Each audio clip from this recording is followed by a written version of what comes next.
जय श्री सीताराम। छत्तीसगढ़ मानस संगठन की ओर से छत्तीसगढ़ राज्य स्थापना दिवस की आप सभी को हार्दिक शुभकामनाएं। दीप पर्व दीपावली के इस महान पर्व पर आपके जीवन में आलोकित विचार हो, जीवन में खुशियों का प्रकाश प्रसारित हो।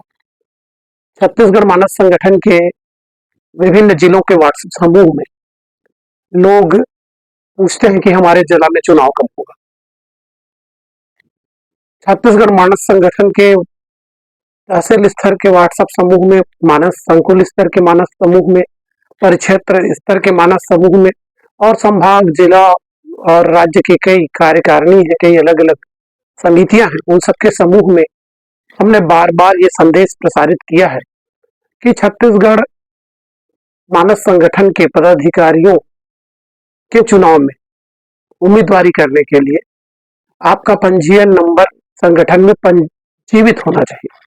यानी जो आजीवन सदस्य बने हैं उनका तो पंजीयन क्रमांक जो है वो जीवित है संगठन में, लेकिन कई लोग एक बार पंजीयन कराने के बाद लगातार शुल्क जमा नहीं किए, तो पंजीयन नंबर जीवित होना चाहिए, पहली शर्त है। संगठन के विरोध में अभी तक उनके ऊपर आरोप भी न लगा हो और संगठन के विरोध में कोई काम वो न किए हो। और तीसरी बात, किसी अन्य संगठन में अगर आप पदाधिकारी हैं तो आप दो दो पद पे दो दो संगठन की जिम्मेदारी नहीं ले सकते। आपको एक जगह पदाधिकारी का दायित्व लेना चाहिए। तो दूसरे संगठन में जो पदाधिकारी है उसे हम अपने संगठन में किसी भी प्रकार की जिम्मेदारी नहीं देते, वो हमारे संगठन में पंजीकृत सदस्य के रूप में शामिल हो सकते हैं, या हमारे संगठन में जो पंजीकृत सदस्य हैं वो दूसरे संगठन में अगर पदाधिकारी रहते हैं तो हमें आपत्ति नहीं है। इसके अलावा राज्य स्तर पर पदाधिकारी के लिए नामांकन का जो शुल्क है प्रत्याशियों के लिए, उम्मीदवारों के लिए, वो 251 रुपये है। संभाग स्तर पर 201 रुपये शुल्क निर्धारित है, जिला स्तर पर 151 रुपये शुल्क है। संभाग, उसके बाद आ गया तहसील स्तर पर 101 रुपये। परिक्षेत्र, एक तहसील को 4 खंड में, तहसील को केंद्र मान करके विभाजित किया जाता है, तो 4 परिक्षेत्र बनते हैं। तो उन परिक्षेत्रों के चुनाव में शामिल होने के लिए आपको 51 रुपये का सहयोग नामांकन शुल्क के रूप में, उम्मीदवारी शुल्क के रूप में जमा करना होता है। मानस संकुल, यानी एक परिक्षेत्र में 4 संकुल होते हैं, तो वो चारों संकुल में अगर आप उम्मीदवारी करेंगे तो उसके लिए आपको 21 रुपये का सहयोग राशि संगठन में जमा करना है। और वो सहयोग राशि में उतना ही सहयोग राशि मिला करके उस चुनाव को संपादित करने के लिए हम व्यवस्था प्रदान करते हैं। अगर आप राज्य स्तर के पदाधिकारी बनना चाहते हैं तो आपको 51 पंजीयन या नवीनीकरण कराना है 1 साल के भीतर। मतलब आपका पुराना जो 1 साल है, पिछला 1 साल, उस दौरान आपने जो भी किया, उस अवधि में जो पंजीयन किया है, नवीनीकरण किया, उसकी गणना की जाएगी। अगर आप एक प्रमाण लिख के देते हैं, जैसे मानस संकुल वाले हैं तो उनको 5 दिन में 3 पंजीयन पूरा करना है। अगर मानस परिक्षेत्र वाले हैं तो उनको 11 दिन में 5 पंजीयन पूरा करना है। अगर वो तहसील वाले हैं तो 21 दिन में उनको 21 पंजीयन पूरा करना है। अगर वो संभाग के लिए खड़े हुए हैं तो उनको 31 दिन में 31 पंजीयन या नवीनीकरण पूरा करना है। अगर वो राज्य स्तर पे उम्मीदवारी कर रहे हैं और शपथ पत्र लिखते हैं तो 51 दिन का उनको अतिरिक्त समय दिया जाएगा, जिस दिन उनका निर्वाचन, चयन, मनोनयन या चुनाव होगा। तो 51 दिन के अंतर्गत उसको नवीन या नवीनीकरण का 51 सदस्यों को संगठन में सक्रिय करना है। तो ये लक्ष्य निर्धारित है, ये उम्मीदवारों के लिए आवश्यक योग्यता है। राज्य स्तर के चुनाव में शामिल होने के लिए 51 पंजीयन या नवीनीकरण, संभाग स्तर के लिए 31 पंजीयन या नवीनीकरण, जिला स्तर के लिए 21 पंजीयन या नवीनीकरण। हमने विभिन्न जिलों में जा जाकर के चुनाव संपादित किया। जैसे हम लोग गए थे 16 जून 2024 को अरकार, दुर्ग जिला, बालोद जिला के अरकार, जहां से दुर्ग जिला की सीमा जो है प्रारंभ होती है, धमतरी जिले की भी सीमा से लगा हुआ एक गांव है, बहुत बड़ा गांव अरकार। वहां पे धमतरी जिला के लिए, बालोद जिला के लिए, दुर्ग जिला के लिए पदाधिकारियों का निर्वाचन, चुनाव ये किया गया। लेकिन सिर्फ धमतरी जिला को छोड़कर बाकी किसी जिला में, ना दुर्ग जिला ना बालोद जिला के पदाधिकारी कहीं पर कोई सक्रियता दिखाई, न उन्होंने मीटिंग किया, न नए सदस्य बनाए, न नवीनीकरण कराए, कुछ भी एक भी नहीं किया, शून्य। तो हमने तुरंत उनकी जो जैसे ही उनकी जो समय अवधि है वो समाप्त हुई और हमने उनको बर्खास्त किया पदाधिकारी के रूप में।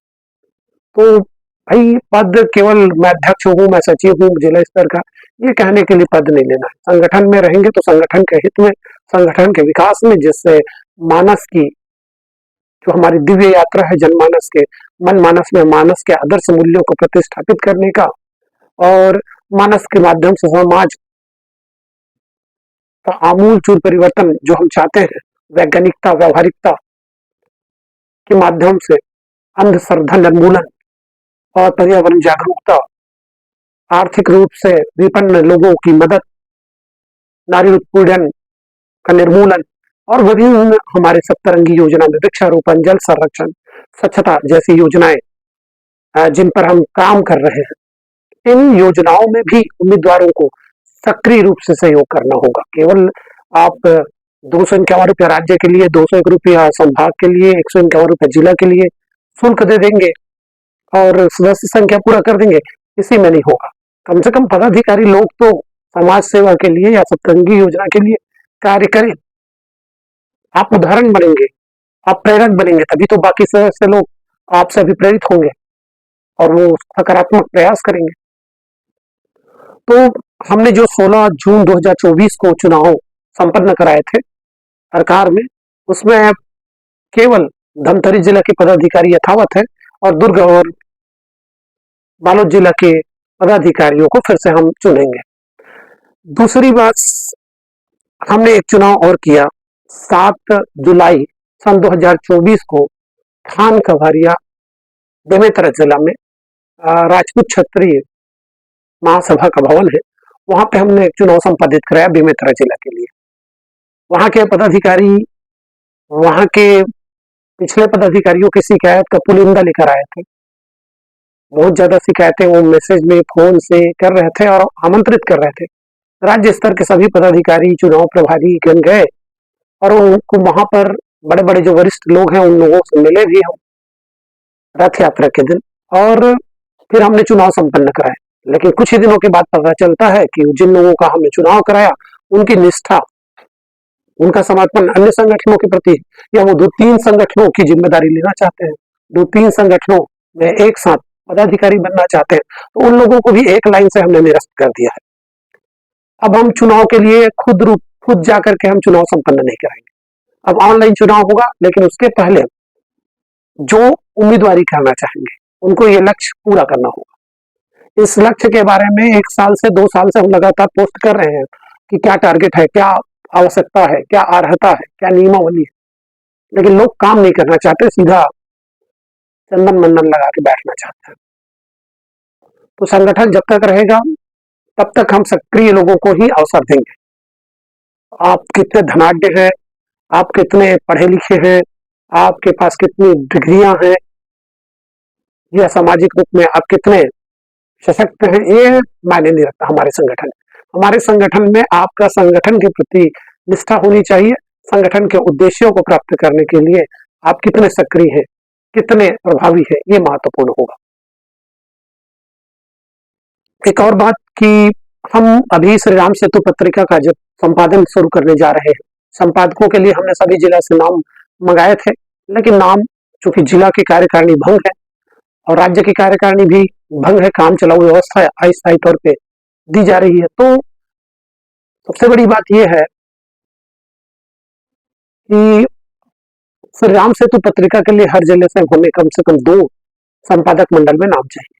तो जिला वाले तो दे देंगे, तो अभी स्वेच्छा से जो संपादक मंडल में काम करना चाहते हैं वो लोग मुझे मैसेज करें, फिर मैं उनको उनके काम बता दूंगा और वो अपने घर में रह करके भी उन कामों को कर सकते हैं। तो श्री राम सेतु पत्रिका में जिनका जीवित पंजीयन है वही लोग हमारे साथ संगठन में रहेंगे और पत्रिका में उनका नाम प्रकाशित किया जाएगा। श्री राम सेतु पत्रिका में हर कांड के बारे में एक आलेख हम चाह रहे हैं। बाल कांड का 7 तत्व, बाल कांड का सारांश आ जाए, अयोध्या कांड, फिर उसके बाद अरण्य कांड, किष्किंधा कांड, सुंदर कांड, लंका कांड और ये सब उत्तरकांड, ये सभी के बारे में सार तत्व को लेकर के एक एक लेख हम चाह रहे हैं। 500 शब्दों के आसपास शब्दों में अगर आप अपनी बात को सारगर्भित रूप से रख पाए तो उन लेखों को हम स्थान देंगे। और अभी हम लोग करने जा रहे हैं व्याख्याकार उद्घोषक कार्यशाला का आयोजन, क्योंकि अब इधर रामायण का आयोजन गांव गांव में रामायण महोत्सव, रामायण तिहार, रामायण मेला, रामायण कुंभ, रामायण का संगम, ये सब आयोजित होने वाला है। तो व्याख्याकार लोगों को रटी रुटाई जो बातें हैं, जो लोगों को गुदगुदाती है, इस तरह की बातें जो लोगों से उनसे पैसा वसूलने के काम आए, हास परिहास में हम भूल जाते हैं कि मुख्य कथा वस्तु जो है उसका उद्देश्य क्या है, उसका सारांश क्या है, सार तत्व क्या है और उसको जन जीवन से हम कैसे जोड़ सकते हैं, इन विषयों पर बातें बहुत कम होती है। आयोजन निरर्थक हो जाता है, 2 दिन 3 दिन तक लोग मनोरंजन करते हैं। हम चाहते हैं कि आत्मरंजन हो, हम चाहते हैं कि एक परिष्कृत व्याख्यान माला व्याख्याकारों के श्री मुख से प्रवाहित हो। उद्घोषक लोग भी तुकबंदी पर इस पर ही शायरो शायरी के माध्यम से अपनी बात रखते हैं। हम चाहते हैं कि सूर, कबीर, तुलसी, मीरा, रसखान, रहीम, इन सभी संतों की अमरवाणी का सहारा लेकर के सवैया छंद, दुर्मिल सवैया, गीतिका, हरिगीतिका, दोहा, चौपाई और बड़े बड़े हिंदी साहित्य के प्रखर विद्वान या संस्कृत के बड़े बड़े उद्भट विद्वानों के शुक्तियों को, सुभाषितानियों को और श्लोकों को उच्चारित करते हुए आप अपनी बात को रखें और जिससे समाज लाभान्वित हो। तो 2 दिवसीय कार्यशाला के लिए 501 रुपये का सहयोग राशि निर्धारित किया गया है। आवासीय होगा और भाग लेने वाले सभी लोगों को छत्तीसगढ़ मानस संगठन की ओर से प्रशस्ति पत्र, प्रतीक चिन्ह और उन सबको वहां पे लेखन आदि सामग्री दी जाएगी, परिचय पत्र दिया जाएगा, रुकने की व्यवस्था होगी, भोजन, स्वल्पाहार, जलपान इत्यादि की व्यवस्था होगी। और ये हम बहुत जल्दी, ये नवंबर के किसी सप्ताह में, प्रथम या द्वितीय सप्ताह में शनिवार और रविवार को आयोजन होगा। इसके लिए 501 रुपये की सहयोग राशि देकर आप नामांकित करके अपना जगह सुरक्षित कर सकते हैं। केवल 40 लोगों को, उद्घोषक और व्याख्याकार मिला के 40 लोगों को ही हम जगह देंगे। तो ये कार्यशाला का आयोजन होगा जिसमें बहुत से विद्वान लोग जो हर प्रश्न का उत्तर दे सकेंगे, इस तरह के लगातार जो अपने पूरे जीवन को दीर्घकाल को मानस के अनुशीलन में, अध्ययन में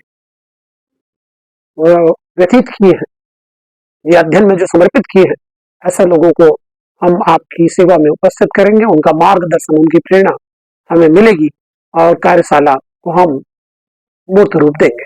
तो श्री राम सेतु पत्रिका का प्रकाशन होना है, कार्यशाला में आप लोगों को भाग लेना है और सप्तरंगी योजना में काम करने वाले अच्छे लोगों को भी हम अलंकृत करेंगे। यानी वृक्षारोपण यदि आपने किया है, आप अगर स्वच्छता के अभियान से जुड़े हैं, अगर आप गांव में कोई सकारात्मक परिवर्तन लाने वाले कार्य किए हैं, तो उसके फोटोग्राफ या वीडियो आप शेयर कर सकते हैं। मुझे व्यक्तिगत रूप में आप शेयर कीजिए, मैं पूरे जिला और राज्य सभी समूह में, व्हाट्सएप समूह में, व्हाट्सएप परिवार के समूह में मैं उसको प्रसारित करूंगा और पूरा राज्य आपके सकारात्मक प्रयासों को साक्षात वो लोग देखेंगे और प्रेरित होंगे। तो छत्तीसगढ़ राज्य मानस संगठन में दीपावली के अवसर पर, और आज छत्तीसगढ़ राज्य का स्थापना दिवस है और लक्ष्मी पूजा, माता लक्ष्मी की आराधना का महापर्व है, तो मैं एक निवेदन आप सभी से करता हूँ कि आप लोग केवल या तो अपना पंजीयन को नवीनीकरण करा दीजिए, या पंजीयन आपने नहीं किया है तो एक पंजीयन आप करा लीजिए। 100 रुपया मात्र इसका नवीनीकरण और पंजीयन का, नया पंजीयन का शुल्क है। आजीवन सदस्यों के लिए 1101 रुपये की राशि है और ये आप राज्य के खाते में डालेंगे। तो ये एक सहयोग है मानवतावादी दृष्टिकोण को आगे ले जाकर के समाज का सर्वांगीण विकास करने का जो हम अभियान चला रहे हैं, आडंबर विहीन और अंधश्रद्धा निर्मूलन के भावों को लेकर जो प्रयास हम कर रहे हैं, उस प्रयास में आपका अभिन्न योगदान हम चाहते हैं। तो आप हमसे जुड़िए और जिनका पंजीयन हो गया है, नवीनीकरण हो गया है, वो कम से कम एक दीपक के रूप में एक पंजीयन हमारे संगठन में जरूर करें या पंजीयन का नवीनीकरण करें। ये आशा और ये अपेक्षा मैं आपसे करता हूं और इन्हीं सभी महत्वपूर्ण जानकारियों के साथ पुनः आप सबके पावन चरणों को प्रणाम करते हुए अपनी वाणी पर विराम देता हूँ। जय श्री राम।